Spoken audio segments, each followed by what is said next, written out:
Donc bonjour les gars, j'espère que vous allez bien. En tout cas, on se retrouve aujourd'hui pour parler de notre match, pour parler un peu du Barça. Je vais pas parler du match en lui-même, je vais pas parler du match en totalité. On va parler du Barça sur une base générale, sur ce qu'on voit du Barça depuis là. Parce que sincèrement, il y a de quoi être touché. Parce que moi les amis, sincèrement, j'étais touché le match d'hier et vous l'avez vu par la voix. J'étais touché, j'étais sincèrement touché. Les amis, je suis étudiant, pour ceux qui le savent, pour ceux qui regardent depuis la première vidéo, je suis étudiant en école d'ingénieur. Donc, les amis, j'ai aussi mes cours à travailler. J'avais prévu que normalement, après le match, voilà, je vais travailler mon cours. J'avais déjà mon programme. Mais les amis, sans vous mentir, après le match, lorsque j'ai mis le débrief, même lorsque j'ai fait le débrief, c'est par respect pour vous que j'étais là dans ce débrief. Mais lorsque j'ai mis la vidéo, j'étais fatigué, les amis. Fatigué émotionnellement, sincèrement. Fatigué physiquement, parce que d'abord, produire des vidéos, c'est pas facile. Regarder les matchs, fatigué émotionnellement, parce que ce Barça, je vous assure que c'est pas facile. Vous-même, vous le voyez. Et donc, quand j'ai fini, j'étais avec mon ami. On était là seulement. Je suis juste allé dormir, les amis, tellement la tête chauffait, la tête n'était pas sur place. Mais ce matin, je suis en forme et on va parler. Donc, la vidéo risque d'être un peu plus longue, je ne sais pas combien de temps ça va prendre. Mais je vais essayer de dire tout ce que j'ai, tout ce que je pense et j'espère que ça vous plaira. Donc, les amis, le Barça devient comme Arsenal. On va pas se mentir, les amis. Le Barça devient comme Arsenal. Arsenal qui ne parvient plus à jouer en Champions League. Arsenal ne parvient plus à jouer en Champions League. C'est tout le temps la Ligue Europa. Tout le temps la Ligue Europa. Et ces derniers temps, c'est la même chose avec le Barça. L'année dernière, Ligue Europa. Et les amis, la dernière année où le Barça avait joué en Ligue Europa, si je me rappelle bien, c'était 2000 ou 2001 comme ça. 2000 ou 2001. Et là, on se retrouve à jouer en Ligue Europa 2 années successives. Les amis, mais c'est une honte. C'est une honte, les amis. On est similaire, sincèrement, à Arsenal. Les amis, le Arsenal, après le Arsenal de Arsène Wenger, lorsque Arsène Wenger a laissé Arsenal, mais Arsenal a sombré. Arsenal n'est que l'ombre de lui-même. Les amis, on a tous vu ici, en tout cas quand on était tous petits, mais le Arsenal de Thierry Henry. On a tous vu l'Arsenal de Van Persie. Bon, pour Thierry Henry, c'était les années 2006. Moi-même, je ne l'ai pas trop vécu. Mais le Arsenal de Van Persie, les amis, on a tous vu ici. On a tous vécu. C'était un Arsenal dangereux. C'était un Arsenal digne d'un grand d'Europe. Mais aujourd'hui, le Arsenal d'aujourd'hui n'est plus que l'ombre de lui-même. C'est un peu similaire aussi à Manchester United, les amis. Le Manchester United de Sir Alex Ferguson. Le United de Ferguson, les amis, on a tous vu, on a tous connu ce United. Même après le départ de Cristiano, United est resté United en fait. Après, ils ont sombré. Mourinho est venu. Il a essayé de faire quelque chose, mais sinon, ce n'est plus le même United. Et le Barça, c'est quasiment la même chose, les amis. Le Barça, c'est quasiment la même chose. Xavi n'est pas l'homme de la situation pour moi. Clairement, les amis, je ne vous le cache pas. Et je l'ai déjà dit sur cette chaîne. Pour moi, Xavi n'est pas l'homme de la situation. On dirait que Xavi, en fait, c'est comme si il veut imiter Guardiola, quoi. Pour moi, je me dis, on dirait que Xavi veut imiter Guardiola. On sait que le Barça de Guardiola ne jouait pas avec des neufs purs. Guardiola a tenté, mais le Barça, clairement, de Guardiola ne jouait pas avec des 9 purs. Tantôt, Messi jouait comme faux 9. Tantôt, il jouait comme 10. Tantôt, c'est Pedro qu'on plaçait comme faux 9. Tantôt, c'est Sanchez qu'on mettait comme faux 9. Guardiola a essayé de mettre un peu, de jouer avec Zlatan comme pur 9, mais vous l'avez vu, Zlatan a fait une saison. Il est parti. Clairement, le Barça de Guardiola ne jouait pas. Guardiola avait trouvé son style, en fait. Il avait trouvé son style à lui. Et clairement, Xavi tente des choses que moi-même, je ne comprends pas. Que nous-mêmes, on ne comprend pas. Il nous met d'abord Gavi en attaque. Mais les amis, qu'est-ce que Gavi vient faire en attaque? Ensuite, il nous met Pedri en attaque. Qu'est-ce que Pedri vient faire en attaque? Quoique, on pensait tous, je pensais que le profil de Pedri convient mieux à l'attaque. Mais les amis, forcés de constater que ce n'est pas le cas. Mais Pedri, moi, je l'ai trouvé noyé. Moi, je n'ai pas regardé tout le match, mais après, lorsque la tête s'est posée ce matin, je suis revenu à tête pour refroidir. Mais Pedri, je l'ai trouvé noyé. Je l'ai trouvé noyé, les amis. Il ne se retrouvait pas en tant qu'attaquant. Des fois, c'est comme si dans sa tête, il était milieu, quoi. Déjà, le gars, c'est quelqu'un qui ne tente pas beaucoup. C'est quelqu'un qui ne tente pas sa chance beaucoup. C'est quelqu'un qui aime distribuer, qui aime donner. Mais si vous mettez quelqu'un comme ça, là, du jour au lendemain, vous le mettez en tant qu'attaquant, mais son mind ne peut pas changer. Sa façon de penser ne peut pas directement changer du tic au tac. Donc, on l'a vu. Moi, en tout cas, je n'ai pas trouvé de Pedri qui devait faire en tant qu'attaquant. Les amis, on a vu Iniesta. Iniesta, c'était un profil milieu offensif typique. Un milieu offensif typique. Il savait tenter sa chance, Iniesta. On le sait tous et on l'a vu tous ici, les amis. Mais de là, Pedri n'est pas encore à ce niveau. Donc, ceux qui comparaient souvent Pedri à Iniesta, il est encore loin. Oui, il a du talent. Je ne suis pas en train de mettre le talent de Pedri en doute. En tant que milieu, Pedri a du talent. Mais en tant qu'attaquant, Pedri a encore beaucoup de marge à faire. Il a encore beaucoup de progression encore à faire, encore à gravir. Et donc, du coup, moi, je ne comprends pas. Et les amis, ce que Xavi fait, c'est très dangereux. C'est très dangereux. D'abord, tu alignes Gavi en attaque. Ensuite, tu alignes Pedri en attaque. C'est très dangereux. C'est le niveau moral des autres joueurs. Parce que va penser Ferran Torres quand il va voir ça? Que va penser Ansu Fati quand il va voir ça? Que va penser Rafinha quand il va voir ça? Ils vont se dire qu'on fait plus confiance à Gavi, on fait plus confiance à Pedri qu'à eux. Ils sont des attaquants de formation. Les autres sont des milieux de formation. Donc, que vont-ils penser? Et là, ça donne un coup au moral. Oui, bien sûr, après, ils sont entrés. Après, Fati est entré, Rafinha est entré, Ferran est entré. Mais les amis, ils sont entrés pour faire de la figurine. Ils sont entrés pour faire de la figurine. Et ça, eux-mêmes, ils le savaient. Ils entrent au Barça et malmenés. On a vu un Barça qui... Les amis, sincèrement, je préfère le jeu du Barça lorsqu'on est parti jouer au Bayern, les amis. C'était un Barça compétitif. C'était un Barça combatif.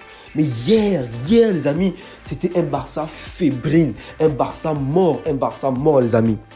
Sincèrement, c'était un Barça trop mort. Les amis, Lewandowski. Pour moi, Lewandowski n'est pas prêt contre les gros.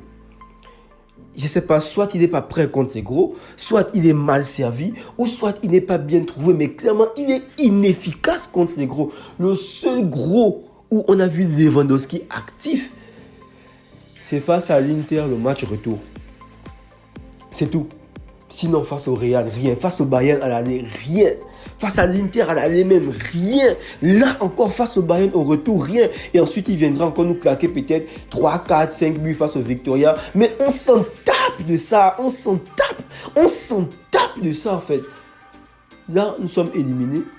On y va en Europa League. Bon, clairement pour moi, Lewandowski ne m'a pas encore prouvé.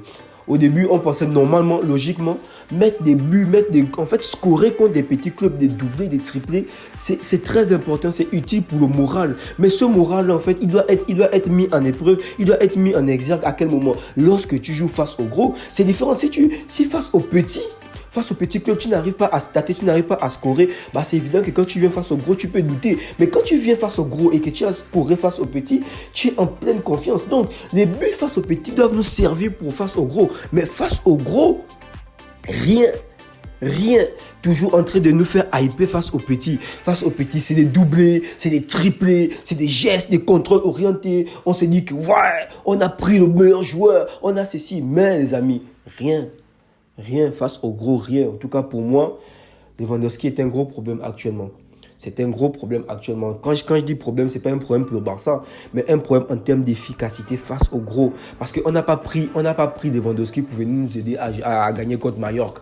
On n'a pas pris Lewandowski pour venir nous aider à gagner contre, je ne sais pas moi, contre le Celta Vigo, je ne sais pas. Ces équipes-là, on les tapait déjà même bien avant qu'ils ne viennent. On a pris Lewandowski, c'est pour nous aider sur la scène européenne.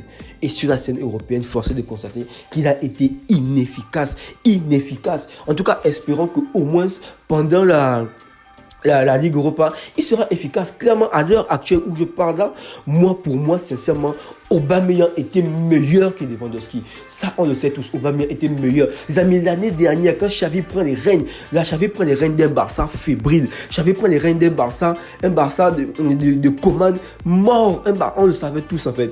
Aubameyang est venu, les amis, face au Real, c'était pas un jeu. Il a fait ses preuves. Il te claque un doublé face au Real. C'est simple, c'est ça un buteur. Les amis, un attaquant, c'est le seul joueur où il peut faire 90 minutes, il ne fout rien, mais s'il te claque les buts qui gagne, il te met des buts, il te donne les 3 points, il a fait son match. Il a fait son match. Aubameyang, en tout cas l'année dernière, il a fait sa saison. Il a fait sa moitié de saison, je dirais. Pour le moment, Lewandowski a été préféré au banc. Pour moi, Aubameyang devait être gardé et c'est Depay qui devait out. Mais la direction a fait ce qu'elle a fait. Et là, justement, en parlant de la direction, ça deviendra compliqué. Ça deviendra compliqué, surtout financièrement pour le Barça. Parce que le Barça avait fait des prévisions comme quoi il avait fait des analyses, des prévisions qu'à telle période, le Barça recevra tant, le Barça aura un chiffre d'affaires de tant, un bénéfice de tant, et ainsi de suite. Mais je pense que tout ça, c'est en ayant compté la Champions League, en ayant compté peut-être au moins une qualification pour les huitièmes, et si jamais on arrivait aussi en quart. De toute façon, comme je l'avais déjà dit lors de la première vidéo, moi je ne m'attendais pas à ce que le Barça gagne cette Ligue des Champions. Je l'avais déjà dit. Mais néanmoins, au vu du mercato qu'on a fait, arriver quand même en quart de finale, c'était le minimum. C'était pour moi le minimum. On parlait déjà de lui. Est-ce que l'équipe du Barça qu'on a, c'est top 4 européens ou top 2 européens, les amis. Ce n'est même pas, je veux dire quoi, c'est même pas top 10 européens, quoi. Ce n'est même pas top 15 européens. Parce que là, aujourd'hui, ce Barça qu'on voit, c'est un Barça qui s'est fait manger de partout. Ce Barça se fait manger, extrêmement manger de partout. Et ça, c'est très dangereux. C'est très dangereux. Financièrement, le Barça aura des gros problèmes encore. Aura des gros problèmes. Ça parle même déjà de remplacer Xavi. Apparemment, j'ai vu des annonces comme quoi le successeur, le remplaçant de Xavi serait même déjà à l'intérieur du Barça. Et c'est compliqué, les amis. Le jeu du Barça est trop prévisible. Le jeu du Barça est trop prévisible, les amis. On sait tous que le jeu du Barça passe uniquement par des ailiers. Et les adversaires le savent, que si ce n'est pas Rafinha, c'est Dembélé, que le jeu du Barça passe majoritairement par les ailiers. Donc, les amis, quand on joue du football au haut niveau, on sait comment s'y faire en fait. On sait comment s'y faire. C'est du football du haut niveau, des amis. Donc, ils savent que si je contiens Dembélé, l'offensive barcelonaise, elle est foutue. Et c'est ce qui s'est passé. Dembélé a été contenu. Dembélé a été bien contenu. Et c'est là la différence, les amis. Lorsqu'on voyait en fait, avant, le jeu du Barça n'était pas si prévisible que ça. C'était pas possible en fait, c'était pas possible tout ça. Avant, il y avait des ailiers, mais il y avait un joueur spécial. Il y avait deux joueurs spéciaux même, je dirais. Il y avait Iniesta, il y avait Messi. Donc, si les ailiers jouent, on a Pedro sur le côté, Rafinha sur le côté. Je parle bien sûr je parle pas du Rafinha qu'on a là maintenant. Donc, on avait Pedro, on avait Rafinha. Si ça ne marche pas, on a Iniesta qui peut débloquer la situation. On a Messi qui sort des gestes, des éclairs. Donc, l'offensive barcelonaise était imprévisible. Le danger pouvait venir de part et d'autre, de partout. Et c'est ce qui faisait vraiment la complexité de l'offensive barcelonaise. Mais aujourd'hui, on sait déjà ce qui se passe. On sait tous en fait. Si tu contiens les ailiers, l'offensive barcelonaise est morte. Parce que le Barça a des milieux qui ne veulent pas tenter, comme Pedri. Gavi, de temps en temps, il tente. Oui, si c'est pour ça, Gavi a une arme. Gavi il a, je sais pas comment on dit ça, mais il a un power. Il a un power. Mais c'est pas la même chose forcément avec Xavi, avec Pedri, quoi. Donc, l'offensive barcelonaise, c'est compliqué. En tout cas, Xavi doit se remettre en question, les amis. Xavi doit se remettre en question. Oui, Xavi était un grand joueur. Xavi était un monument. C'était un monument pour ce club. Mais en tant que joueur, pas en tant que coach. En tant que coach, il a beaucoup à prouver. On a cru que Xavi allait être au Guardiola 2.0. Mais c'est pas ça. Mais rares sont les joueurs, les amis. Rares sont les joueurs qui ont réussi en tant que coach, qui ont réussi en tant que joueur et qui réussissent aussi en tant que coach. Généralement, les joueurs qui ont eu un très haut niveau en tant que joueur, les personnes qui ont eu un très haut niveau en tant que joueur, généralement, souvent ne parviennent pas toujours à avoir ce haut niveau en tant que coach. On a l'exemple de Diego Maradona.